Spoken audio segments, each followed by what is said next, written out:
básicos para poder introducir el tema.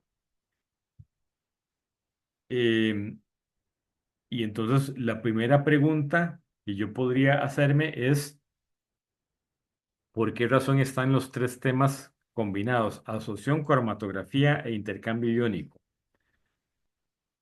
Porque dependiendo del libro que yo esté estudiando, pues o- eh, puede ser que las explicaciones que nos den sean un poco diferentes. Inclusive, si fuéramos químicos, por ejemplo, el tema de la cromatografía, hay toda una teoría de la cromatografía que se usa mucho en química, pero que nosotros no la vamos a ver, porque la idea es poder usar una teoría que podemos usar en todo. Y igual con el intercambio iónico. El intercambio iónico, pues incluso nos podríamos meter a hablar eh,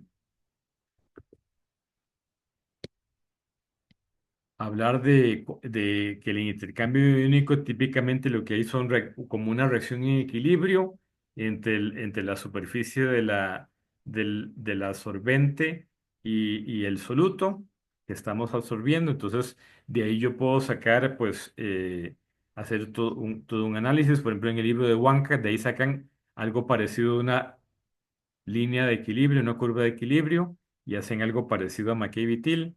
Pero entonces intercambio iónico. ¿Ok? Tal vez la primera pregunta que yo podría hacer es si ustedes en el laboratorio, experimentos de laboratorio, ya sea química orgánica o laboratorios de ingeniería química, si ustedes ya han utilizado alguna de estas opciones. Digamos, si en química orgánica hicieron algún experimento de cromatografía, por ejemplo. Que se hacía un experimento, por ejemplo, con una placa de vidrio y donde se hacía con algunas tintas o algunas sustancias donde uno pudiera ver dónde se movían. Sí, hay prácticas de eso, pero en mi caso la tuve que hacer virtual, así que no me acuerdo bien, Ujú. pero sí que hay prácticas de eso. Ok. Y no sé si han visto si en el laboratorio de ingeniería química hay un aparato que es un cromatógrafo, si por lo menos lo han visto por allí. Tal vez no usado, pero sí verlo que existe. En ingeniería química tenemos cromatógrafo o cromatógrafos, porque hay cromatógrafo de líquido y cromatógrafo de gases, por lo menos conocer el aparato.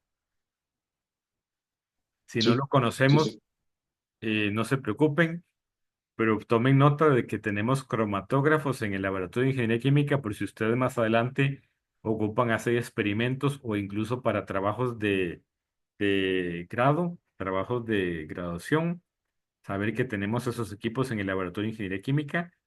Entonces, eso es una primera pregunta. Segunda pregunta, ¿ustedes han visto aparato de intercambio iónico en los laboratorios de química o laboratorio de ingeniería química? Y ahora yo les voy a dar una pista para que ustedes sepan cuál es el aparato de intercambio iónico.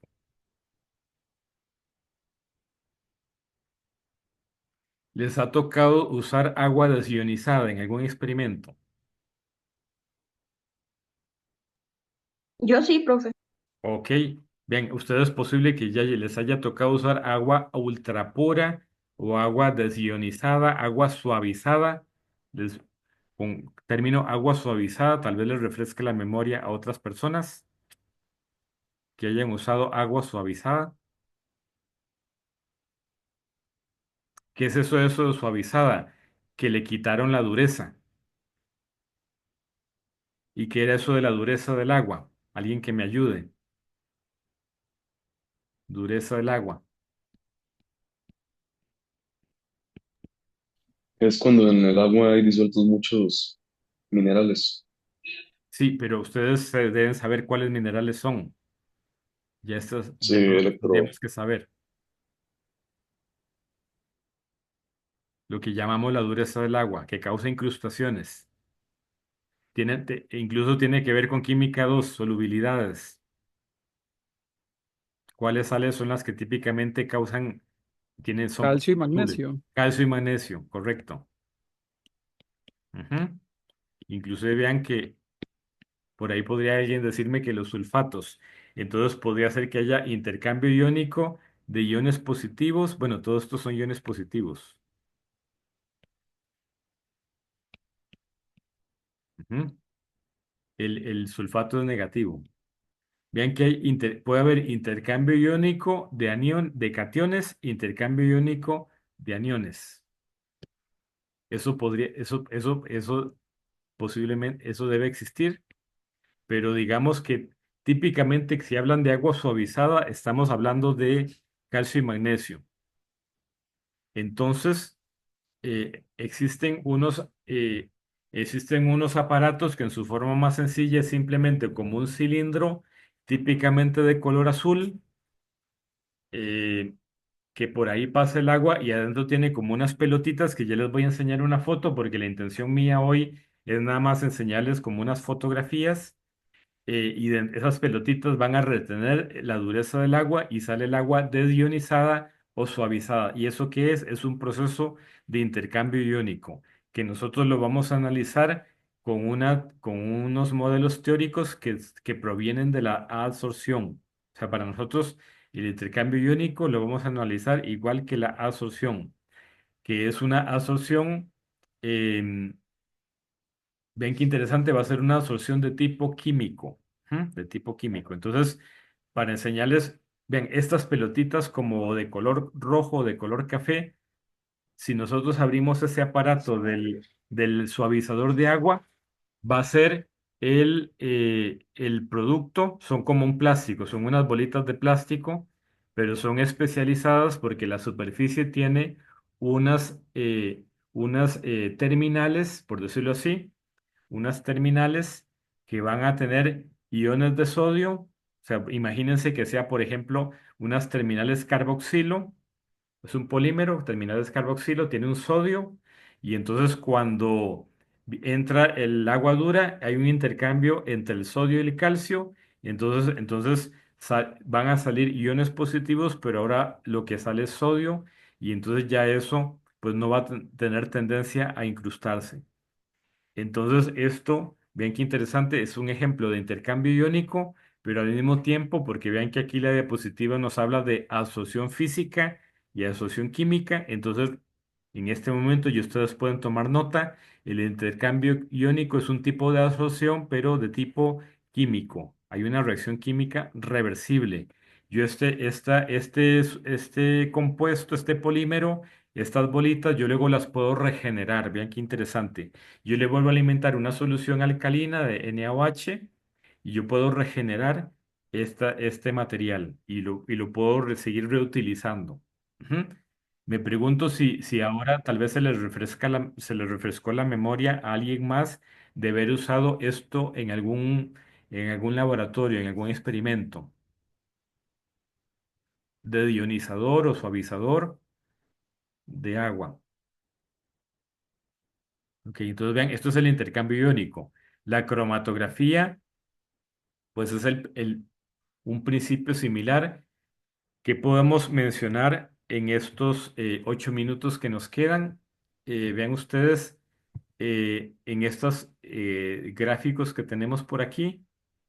Esto ilustra el proceso de absorción, pero también podría ilustrar perfectamente intercambio iónico o podría ilustrar cromatografía. ¿Por qué razón? ¿Qué nos llamaría la atención de estos dibujos que estamos viendo aquí? Yo hago la pregunta para que pensemos un momentito y ya van a ver la respuesta para que le encuentren la lógica. ¿Qué es lo que me debería llamar aquí la atención? Primero me debería de llamar la atención que estos son un fenómeno que ocurre en la superficie de un sólido.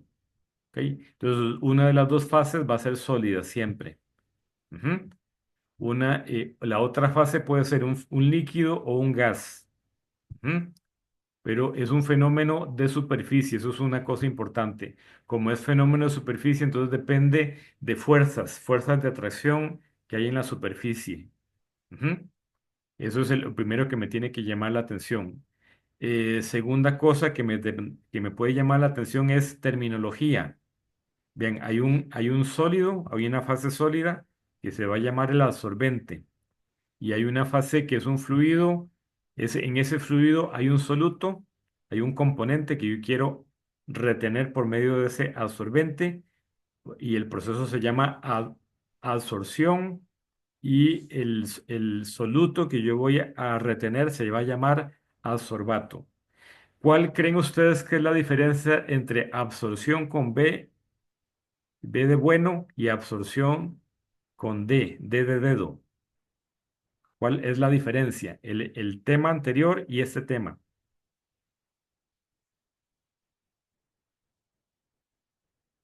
¿Cuál era una característica del anterior? O una diferencia muy importante.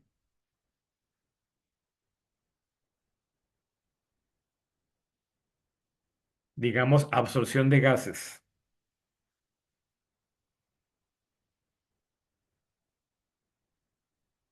El solvente, ¿qué características tendría? Fase líquida, no es un sólido, es un líquido. Y además lo que estoy absorbiendo va a entrar al volumen. Ujú. Va a ser incorporado a esa fase líquida. O sea, va a ser como una solución, como una mezcla homogénea. Entonces, un fenómeno volumétrico. La absorción de gases es un fenómeno volumétrico. Hay una incorporación del soluto a la fase líquida. Ujú. Y se hace una mezcla homogénea. En el caso de la adsorción, es un fenómeno superficial donde el adsorbato se queda en la superficie. Ujú. Es una diferencia importante. ¿Ok? Esa es otra cosa que yo tendría que saber. Eh, ¿Qué otra cosa les llama la atención aquí? Por ejemplo, aquí abajo dice carbón activado a la izquierda y a la derecha también es carbón activado, pero son diferentes los dibujos. ¿Qué le ven diferente? Digamos que la esfera que estamos viendo a la izquierda se parece más a una bolita de intercambio iónico que a un verdadero carbón activado. El carbón activado realmente es como está a la derecha. Entonces, ¿cuál es la diferencia?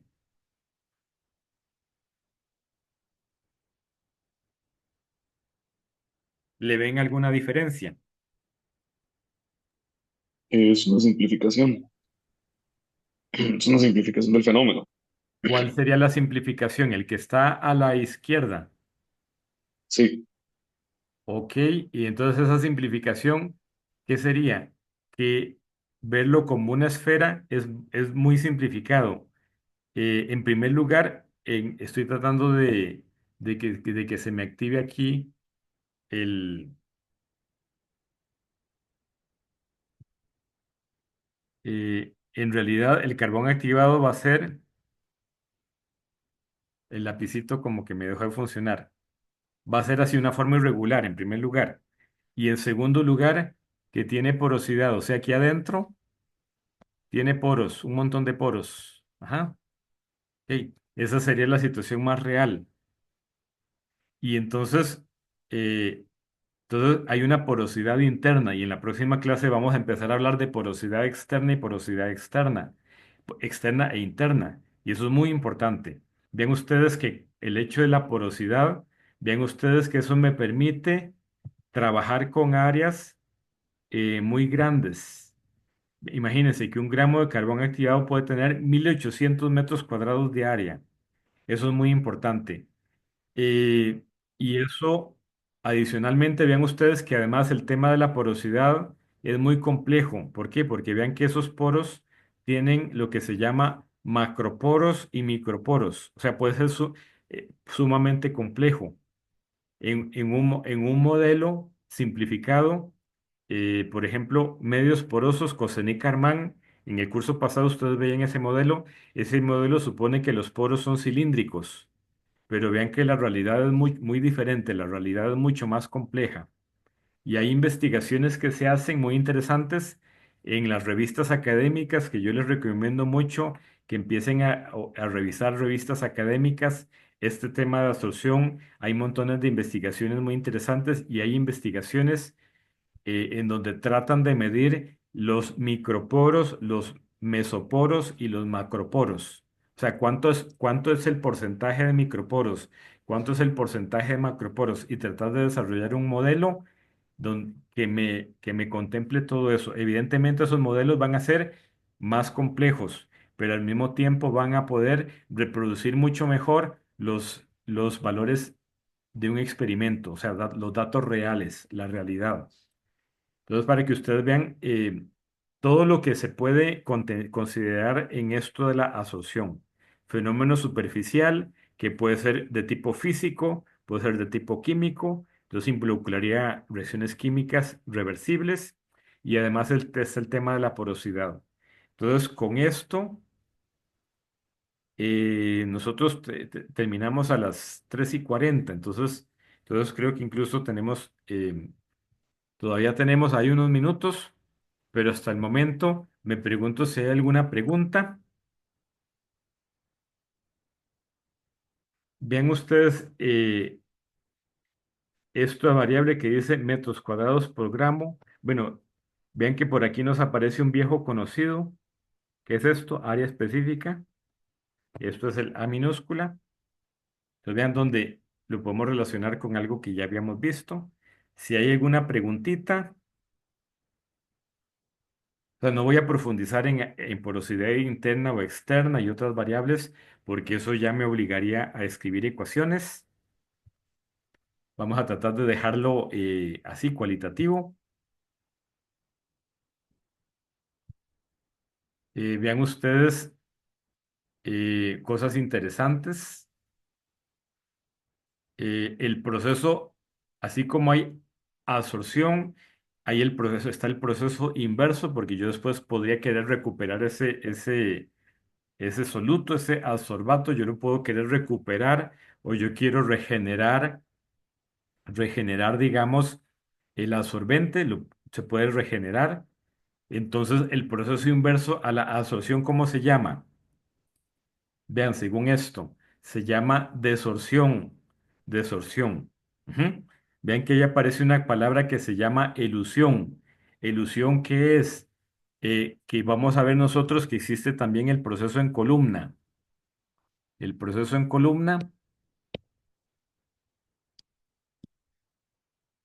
Seguro el lapicito se me descargó.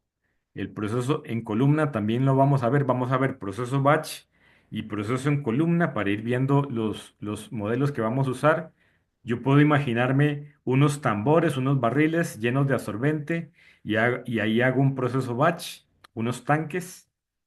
Y entonces es un proceso, una posibilidad hacer el proceso en batch y la otra posibilidad es hacer el proceso en forma continua, que es el caso de una columna de absorción. Y también vamos a ver un par de modelos donde vamos a aplicar proceso continuo y entonces la desorción en columna se llama elusión, para que tomemos nota.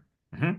En batch podríamos decir que se llama desorción, hacer una regeneración del carbón activado, regeneración del absorbente en batch, digamos que se llama desorción, y si es en columna, se habla de elusión de la columna. Ujú. Para que tomemos nota. Cuestiones de terminología que yo tengo que manejar. Ustedes tienen, como ingenieros e ingenieras químicas, tenemos que manejar terminología para cuando conversemos con otros y otras colegas. ¿Qué más podemos decir? Una cosa interesante que viene en la siguiente diapositiva es, voy a ponerlo, hacer aquí, vamos a decir que esta es la superficie de un absorbente y entonces ven ustedes que los dibujitos que tenemos por aquí nos muestran una sola línea de bolitas. Entonces, hay unos modelos, unas teorías de la absorción que nos dicen que hay una sola capa y que cuando se llenó esa capa, hasta ahí llegó la absorción, ya se saturó. Ujú. Ya se saturó.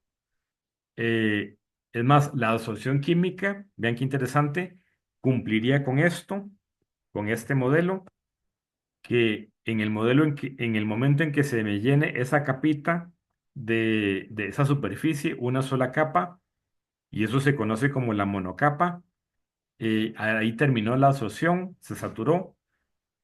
Entonces podemos tomar nota, la absorción química se caracteriza porque solo se cubre una capa y ya.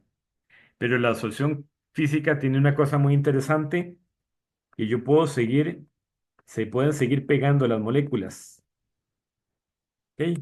Y se puede formar una segunda capa y una tercera capa y una cuarta capa y en teoría ahí podría seguir hasta el infinito. ¿Mm?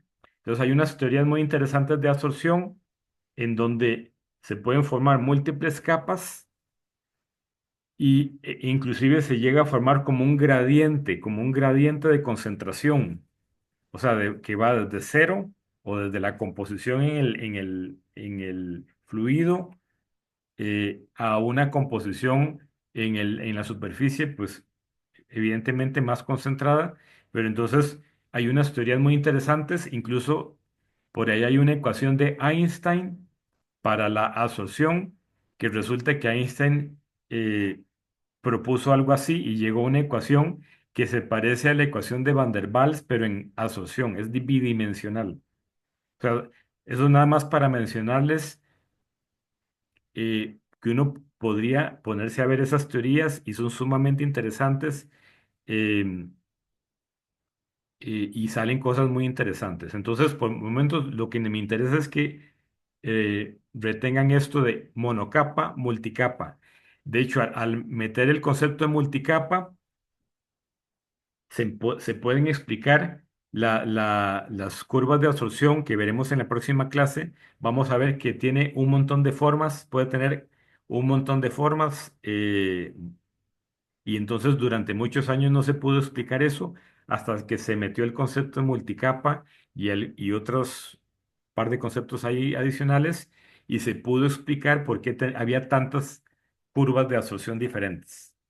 Por el hecho de la absorción física que permite meter varias capas. Entonces, em, ven ustedes que eh, eso hace la absorción sumamente interesante y de hecho hay muchas teorías. Nosotros vamos a ver solamente eh, cuatro teorías. Eh, una muy interesante es que nos va a permitir agarrar datos de equilibrio y poder simular la columna continua. Una pregunta muy interesante para responder en la próxima clase es los datos de equilibrio. ¿Cómo saco yo los datos de equilibrio? Es más, ¿cómo diseño yo un experimento de absorción? Los datos de equilibrio, yo voy a tener que ir a medir al laboratorio la curva de equilibrio de absorción. Eso de una vez para que tomen nota mental los que están haciendo el proyecto en el tema de absorción. Ustedes tendrían que ir al laboratorio a medir una curva de absorción, aunque aunque en el laboratorio ustedes no hayan propuesto hacer eso, para la teoría vamos a necesitar la curva de equilibrio de absorción para que tomen nota y para que entonces con tiempo puedan planificar las visitas al laboratorio y la próxima clase vamos a definir cómo se hace este experimento. Ustedes van a ver que es muy sencillo, pero nosotros como ingenieros e ingenieras químicos también tenemos que adquirir la capacidad de diseñar experimentos, o sea, de planearlos desde cero. ¿Cómo voy a hacer este experimento para medir esta variable? Entonces ven ustedes que con esto estamos pues terminando la clase de hoy.